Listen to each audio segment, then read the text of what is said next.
como vão todos? Sejam muito bem-vindos. Eu sou a professora Cristiane Oliveira, sua professora de Biologia, e vamos conhecer a nossa aula de hoje. A aula de número 10, objeto de conhecimento Astronomia, Gravitação e Leis de Kepler, Leis de Newton e Astrobiologia. Detalhamento, movimentos gravitacionais 1.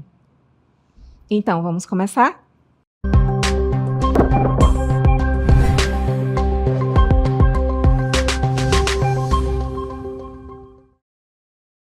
Sejam bem-vindos à nossa aula, né? Nós temos aí temas bem interessantes. Calma, que esse tema aí não é de aula de física. Imagine só, você estudante, né, tendo que separar os conteúdos, né, engavetar eles como se fossem isolados. Não, a gente tem que pensar aí como aquele estudante que vai passar por uma avaliação externa muito importante, você tem que contextualizar.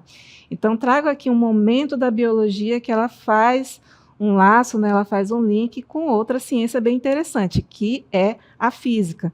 Portanto, a nossa aula aí é astrobiologia hoje. Esse ambiente que vocês estão vendo aqui parece bem inóspito, né? Parece muito com aquele ambiente que a gente visualiza em imagens de filmes de ficção dentro de planetas que não são o planeta Terra, como, por exemplo, Marte. Então, o ser humano ele já tem a ambição de chegar em outros planetas, né, e chegar neles e habitar. Isso aí já não é mais só teoria, já há estudos avançados em cima desse pensamento, desse ideal. E o ser humano ele faz esses testes já há muito tempo, levando pequenos seres vivos para estações espaciais e tentam reproduzir esses seres vivos, tentam ver como é que é a adaptação deles para aquele ambiente que é muito diferente do ambiente da Terra. Mas, antes de falar mais sobre o ambiente fora da Terra, vamos nos remeter um pouquinho ao ambiente terrestre e trazer conosco conceitos básicos da física para você entender a relação da física com a biologia na nossa aula de hoje. Vamos começar a falar um pouquinho sobre uma contextualização histórica, né, de que em algum momento se pensou que a Terra estava parada, mas a Terra não está parada. Ao contrário do que pensavam Aristóteles e Ptolomeu, a Terra não se encontra parada no centro do sistema solar. Então, Copérnico aí ele veio para quebrar essa teoria aí, foi bem polêmica na época, quando ele descentralizou a Terra, né? A Terra era o centro do sistema solar, e aí ele disse, não é isso que acontece. Então, a Terra está em movimento em torno do Sol, junto com mais 7 planetas. E aí você começa a se perguntar, por que os objetos caem no chão, ou por que a Lua cai na Terra, não cai na Terra, e outras situações que, quando a gente é um pesquisador natural, um observador, a gente começa a se questionar, né? O formato redondo da Terra, por que a gente simplesmente não escapa pelo universo, né? O que segura a gente na Terra? O que segura os seres vivos? E aí a gente parte para alguns conceitos para tentar entender aí essa questão, começando com uma pequena introduçãozinha que vocês vão ver na nossa animação. A gravidade é uma força invisível que está presente em todos os momentos da nossa vida. Ela não só mantém nossos pés no chão, mas também governa os movimentos dos planetas, estrelas e galáxias. Hoje vamos descobrir como a gravitação afeta tudo ao nosso redor, desde a queda de uma maçã até o funcionamento de satélites e GPS. Você já parou para pensar por que os objetos caem no chão? Isso acontece por causa da gravidade, a força que atrai tudo em direção ao centro da Terra. Foi observando uma maçã cair que Isaac Newton começou a entender essa força fundamental. A gravidade não só mantém os objetos no chão, mas também permite que andemos, corramos e vivemos de forma estável. Sem ela, flutuaríamos no espaço, como os astronautas na Estação Espacial Internacional. Mas a gravidade vai muito além do nosso dia a dia. Ela é essencial para o funcionamento de tecnologias que usamos todos os dias, como o GPS. Satélites em órbita ao redor da Terra dependem da gravidade para manter suas trajetórias precisas. Quando você usa o GPS para encontrar um caminho, está confiando em satélites que dependem da gravidade para funcionar corretamente. Sem a gravidade, eles não poderiam orbitar a Terra e nos fornecer informações precisas. A gravidade também é responsável por manter os planetas em órbita ao redor do Sol e a Lua ao redor da Terra. É ela que mantém o equilíbrio do sistema solar e de todo o universo. Até as marés dos oceanos são controladas pela gravidade da Lua. Sem ela, os mares não teriam o mesmo ritmo que conhecemos. A gravidade está em todo lugar, desde a queda de uma simples maçã até o funcionamento de tecnologias avançadas. Ela é a força invisível que conecta nosso cotidiano ao vasto universo. Entender a gravitação é entender um pouco mais sobre o mundo em que vivemos. Então, gente, vocês viram que a gente não consegue dissociar uma ciência da outra? Para que entender essa ciência que é a física, né, e conciliar ela com biologia? Imagine se a gente não tivesse essa compreensão, né, não entenderíamos como é que os objetos e nós, né, seres vivos, permanecemos fixos na superfície do planeta.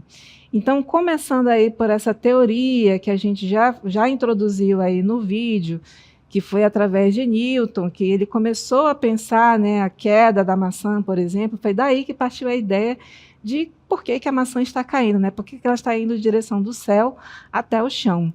E aí ele começou a pensar, a formular umas ideias, e surgiu aí a teoria da gravidade.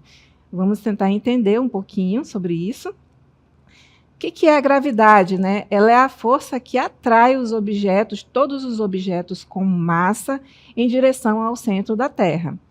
Então, essa força, ela é fundamental para o equilíbrio dos ecossistemas e para o funcionamento dos organismos. A gente vai entender que essa força aí, ela vai influenciar na vivência dos seres vivos e na interação deles com o meio ambiente. Então, a gravidade influencia a vida na Terra. Por exemplo, ela mantém a atmosfera no lugar, permitindo que respiramos. Então, sem a gravidade, né, todo esse ar que está disperso no planeta, né, em forma de camadas, ele simplesmente não ficaria contido no planeta, ele ia embora para o espaço. Então, comecem a entender a importância da gravidade para o ser vivo, né? Contendo não só objetos, né, sólidos, como a gente está acostumado a ver, mas também como substâncias químicas que também são átomos, são matéria e vão ser atraídos para o centro da Terra, né? Com isso, também a atmosfera. E aí, com os pensamentos de Newton, ele começou a formular teorias, né? E daí surgiram algumas leis. Vamos conhecer a primeira lei de Newton. Observem bem a imagem, olha, uma imagem bem comum do nosso dia a dia, que é um motociclista andando, mas ninguém quer que ele passe por essa situação, né?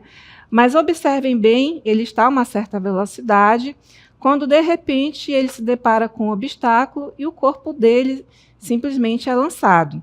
E vamos tentar imaginar isso e, a partir desse momento, entender o que é essa primeira lei de Newton, que é também conhecido como lei da inércia. Ele diz que um corpo em repouso permanece em repouso e um corpo em movimento permanece em movimento. Quer dizer que esse indivíduo que estava na motocicleta, ele já estava em movimento. No momento que exerceu-se um obstáculo físico em que a motocicleta parou, esse indivíduo simplesmente, né, avançou com a mesma velocidade que a moto estava. Então, ele permaneceu com a mesma velocidade da moto. A velocidade, nesse caso aí na inércia, na lei da inércia, ela é constante em linha reta, por isso que ele disparou para frente, né? A menos que uma força externa atue sobre ele, que vai fazer ele parar em algum momento, né? Então, essa aí é um exemplo básico da lei da lei de Newton, né? A lei da inércia também, né? Mas temos também uma outra lei que Newton formulou, que é a segunda lei, também conhecida, né, como a lei baseada aí na força em relação à massa vezes aceleração. Então, na imagem que vocês estão vendo aí, né, a proposta é que o indivíduo ele está empurrando um certo objeto, né, e quando ele exerce uma determinada força, esse objeto vai em direção para frente. Então, esse aí é o princípio fundamental da dinâmica, que diz o seguinte, que a aceleração de um corpo é diretamente proporcional à força resultante que atua sobre ele e inversamente proporcional à sua massa. Então, nós temos aí a fórmula, né, força, massa vezes aceleração, para mostrar de que forma a gente pode atingir, por exemplo, o cálculo dessa força exercida num determinado objeto. Mas não para por aí, né? Newton também pensou mais um pouquinho, né, completando aí as suas ideias, os seus conceitos em relação à gravidade, e acabou formulando também a terceira lei. Nós conhecemos como a terceira lei de Newton, né, ou a lei da ação e reação. Observem agora um objeto, que é um foguete. O foguete ele tem uma parte dele que se chama propulsor. Nesse propulsor vai haver o escapamento, né, a explosão, que é a reação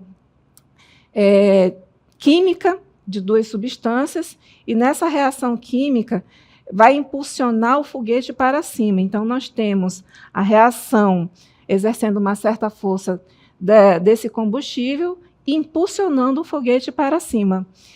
Em palavras, né, da lei de Newton, para toda ação há sempre uma reação de igual magnitude e direção oposta. Então, quando se exerce a força com o propulsor, com a explosão desse combustível aí, né, que acontece, né, a queima dele, isso vai exercer uma força oposta, levando o foguete para cima. Mas, professora, tem um mecanismo mais simples de entender? Tem. A gente vem vendo muitos experimentos em relação a foguetes caseiros, né, que parte também do mesmo princípio da ação e reação. Ou seja, quando o corpo exerce uma força sobre o outro, o segundo corpo exerce uma força de igual magnitude, mas em sentido contrário sobre o primeiro. Então, é dessa forma que a lei foi proposta, né? A lei da ação e reação, ou terceira lei de Newton. A gente já viu também outros exemplos, né? E a gente sempre fala, já até tem algumas colocações dentro da linguagem digital, da lei da ação e da reação. Então, é uma lei bem disseminada em outras áreas, que não é também a área da física, exatamente, né? Ela é explorada em outros momentos.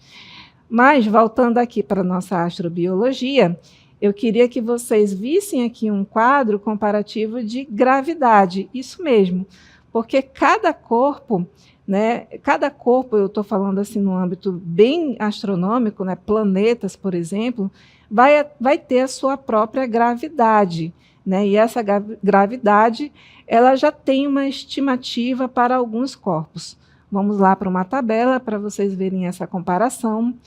O valor da gravidade em outros planetas vai depender da massa desse planeta, né, que já foi estimada, e do tamanho de cada planeta, satélite natural e estrela também. Então, nós temos o exemplo aí do Sol, que carrega aí a aceleração da gravidade em 274 metros por segundo ao quadrado, e seguindo aí essa grandeza, nós temos Vênus, né? Temos a Terra, que é 9,8 ou aproximadamente 10, como a gente usa aí comumente nos nossos cálculos físicos. Nós temos a Lua com uma gravidade 1,6, aí a gente vai entendendo que a gravidade dela é menor que a Terra, e por isso dá a sensação de você ser mais leve, né? E flutuar nela, como a gente observa aí em algumas demonstrações, tanto em filmes de ficção, né, como em vídeos do homem chegando até a Lua. temos aí Marte com uma gravidade um pouco mais baixa que a Terra e Júpiter também com uma gravidade mais elevada que os outros planetas. Então, você entende aí como ela está diretamente relacionada ao tamanho do planeta, ao tamanho do corpo. Quanto maior o planeta, quanto maior o corpo celeste, maior é a gravidade dele, né? A aceleração da gravidade. Olha aí a nossa relação da aceleração da gravidade com o corpo. Então, a gravidade em Marte, né, que eu já comecei a falar sobre ele, é menor do que a Terra, e com isso afetaria a vida lá. Ou seja, os nossos ossos ficariam mais fracos e os músculos mais atrofiados. Uma curiosidade é que há a busca por exoplanetas, né, em zonas habitáveis. Não é à toa que eu coloquei aí uma imagem para vocês, né, no nosso cenário, mostrando esse cenário do planeta Marte, né, e o homem tentando cultivar plantas ali dentro de uma pequena estação, né, que é uma estação de adaptação de ambiente atmosférico, né, onde a gravidade pode permitir a existência da Terra e da água líquida e potencialmente da vida. Então, existem muitos estudos em busca de planetas como a gente já vê, não é mais ficção científica, o homem ele já está buscando essa alternativa, né? Então, é necessário você entender que para a gente saber como vai ser o comportamento do ser humano em outros planetas, a gente tem que entender um pouquinho sobre essa tal gravidade. Mas o que é a gravidade zero, que a gente já ouviu falar em algumas situações, ou se você não ouviu, você vai ver no nosso exemplo. Então, a gravidade zero é a sensação de flutuar como se não houvesse gravidade, sentida por um astronauta no espaço, né? Surge em razão de um movimento de queda livre, né? Ou uma sensação de infinito. Então, esses objetos, né, os objetos no espaço, movimentam-se ao redor da Terra sob a influência de sua gravidade. Mas, com a velocidade horizontal, que os concede a sensação de queda perpétua, essa sensação é chamada de gravidade zero.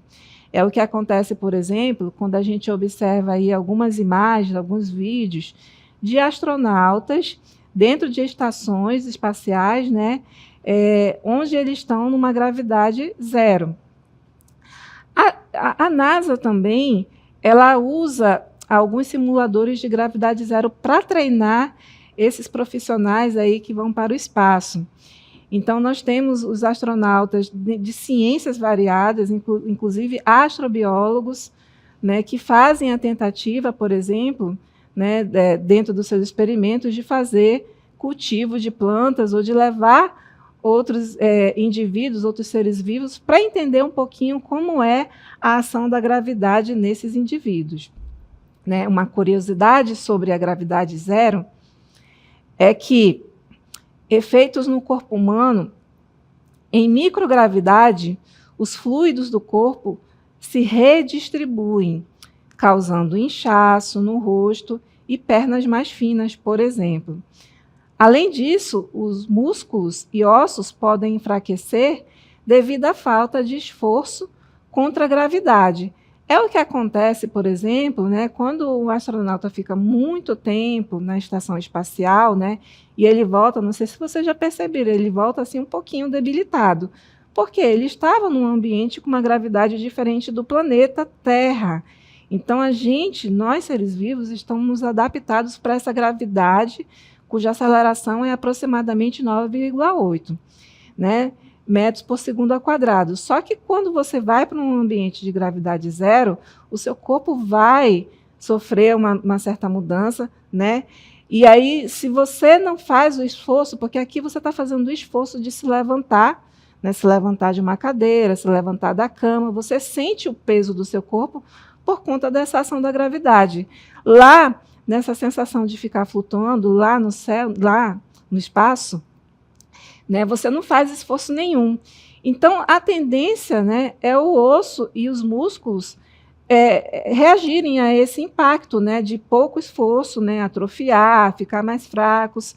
Então, essa parte física, ela vai alterar o metabolismo do indivíduo, né? Por isso que eles chegam bastante debilitados e passam por diversos testes e por fases de adaptação, né? Para voltar a esse ambiente aqui, né? Que estava bem diferente do ambiente do espaço, onde a gravidade era zero, por exemplo.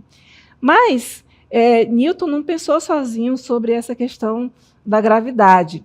Existia um outro pesquisador antes, né, antes de Newton, que pensou, mas não a nível de planeta Terra. Ele pensou nos corpos celestes de um modo geral, né?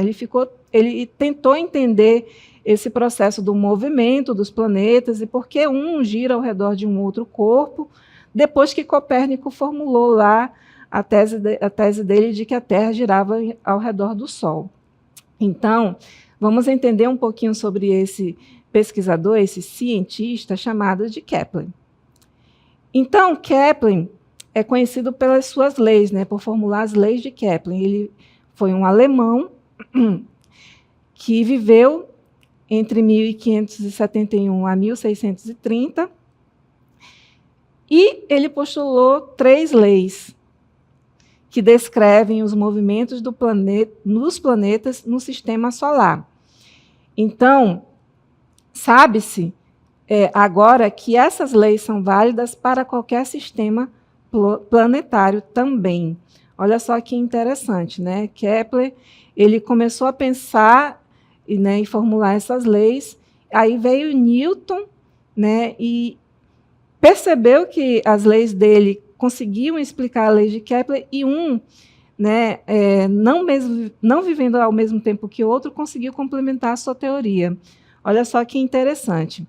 As leis de Kepler, né, são conhecidas como lei das órbitas e as leis das áreas e a lei dos períodos. Então, nós temos 3 leis também. Interessante isso, né? Kepler veio antes de Newton, né? Ele não sabia da questão da gravidade, né, que Newton formulou posteriormente, mas Newton consegue provar, né, que existe uma relação entre a teoria da gravidade e as leis de Kepler, né, que com pouco conhecimento conseguiu fazer essas leis que abrangem não só aquilo que explica a gravidade da Terra, mas como também de outros corpos celestes e o movimento deles sempre atraídos por um corpo maior. Então, vamos conhecer aí a lei de Kepler. Então, Kepler formulou a primeira lei, conhecida também como a lei das órbitas, né? No enunciado da sua primeira lei, ele diz que todos os planetas se movem em órbitas elípticas, com o Sol em um dos focos da elipse. Nesse caso, a gente está usando aí como exemplo o Sol. Nós temos aí a trajetória da Terra, formando uma elipse, que é o movimento dela, ao redor do Sol. Né? Nós temos esses 2 pontos, que a gente vai já falar aqui sobre esses 2 pontos. Esse ponto aqui, P, ele está mais próximo do Sol, e o ponto A, que é o oposto, né, ele tá do ponto P, ele está mais distante da Terra. Quer dizer que, em algum momento, né, nessa órbita aí, a Terra, pelo que a gente está vendo, ela vai ficar, como ela faz o movimento em 365 dias, ou 6, ao redor do Sol, em algum momento ela vai ficar próximo, em outro momento ela vai ficar distante. O que é isso, professora? Então, os planetas em órbita elíptica, né, que estão ao redor do Sol, e o Sol ocupa o foco dessa elipse, ele é o centro dela, né? Nesse caso aí, o foco é representado pela letra F na imagem. Isso quer dizer que as órbitas não são circulares, não são círculos perfeitos, mas sim elipses, e a excentricidade da elipse, que mede o quão diferente ela é de um círculo, é pequena para os planetas no sistema solar. Então, o Sol ele é o foco, né, representado aí pela letra F. Ao invés de estar no centro da elipse, ele está localizado em um dos seus focos. E assim está representada aí a primeira lei de Kepler. Mas Kepler ele foi mais além, né? Ele tentou entender um pouquinho desse movimento, né? Por que a Terra está sempre mais próximo em determinados períodos e depois mais distante do planeta. E aí ele formulou uma outra lei, que é chamada de segunda lei de Kepler, né? Que é também conhecida como a lei das áreas. O enunciado dessa lei diz que uma linha que se conecta a um planeta ao Sol varre as áreas iguais em intervalos de tempos iguais. O que isso significa? Né? Significa que os planetas, e tomando aí o planeta Terra como exemplo, se movem mais rápido quando estão próximos do Sol. Nesse caso aí, o ponto mais próximo é o periélio, representado pela letra P, e mais devagar quando estão longe, né? Que é representado pela letra A, e nesse caso estamos falando do afélio. Vamos ver a imagem. Essa imagem aí, que representa a segunda lei, né, a lei das áreas, ela se resume da seguinte forma, gente. O raio que se liga ao planeta ao Sol varre as áreas iguais em tempos iguais. Então, nós temos aí a área 1 e a área 2, né? Essas áreas, elas são exatamente iguais em termos de cálculo matemático, porém, o que ele resume aí essa lei? Resume-se que a Terra, quando ela está próxima ao Sol, ela anda numa velocidade maior do que quando ela está distante. Isso significa, né, que ela se move mais rápido, como eu falei para vocês, próximo ao Sol, que é o periélio, e mais distante, né, que é o afélio. A segunda lei de Kepler ela está relacionada ao conceito que é chamado de conceito de momento angular, que é a constante do movimento orbital. Mas Kepler, tentando avançar um pouquinho no entendimento da forma elíptica ao redor do planeta, da velocidade com que esse planeta gira ao redor do corpo celeste maior, que nesse caso aí é o Sol, ele se aprofundou um pouquinho mais e criou a terceira lei, né, a terceira lei de Kepler. Então, essa terceira lei é chamada de lei dos períodos, cujo enunciado diz que o quadrado do período orbital de um planeta é proporcional, o quadrado do período orbital de um planeta, ele vai ser proporcional ao cubo do semi-eixo maior de sua órbita. Em outras palavras, planetas mais distantes do Sol têm períodos orbitais mais longos. Ou seja, o T está representando aí o período, né? O A está representando o raio da órbita e K é uma constante que depende do corpo do Sol. Significa que os planetas mais distantes do Sol levam mais tempo para completarem uma órbita e essa relação vai ser governada pelas leis dos períodos ou a terceira lei de Kepler. Então, quando um cientista, né, um astrobiólogo ou qualquer outro da área que vai para o espaço, eles fazem muito estudo antes para entender um pouquinho sobre essas relações dos planetas ao redor do Sol, né, tentam entender um pouquinho da questão da ação da gravidade deles, para mandar sondas, né, para fazer outros experimentos, né, que a gente vem aí comumente vendo nos canais de comunicação. Então, trago para vocês algumas aplicações da lei de Kepler. Então, nós temos aí o cálculo de órbitas, né, onde as fórmulas de Kepler são usadas para calcular a forma, o tamanho e o período das órbitas de planetas, satélites e outros corpos celestes. Temos aí a exploração espacial, né, que eu dei exemplo para vocês, onde as leis de Kepler são essenciais para o planejamento de missões espaciais, como o lançamento de satélites e sondas, por exemplo. E também temos uma outra aplicação, né, que é o entendimento, o estudo do sistema solar, né? Uma vez que nós temos aí muitas estimativas, mas o ser humano ele não chegou aí a esses planetas, né? Ele baseia-se o estudo em cima desses pensadores, desses pesquisadores, né? Como Kepler, onde as leis dela ajudam a explicar por que os planetas se movem da maneira como observamos.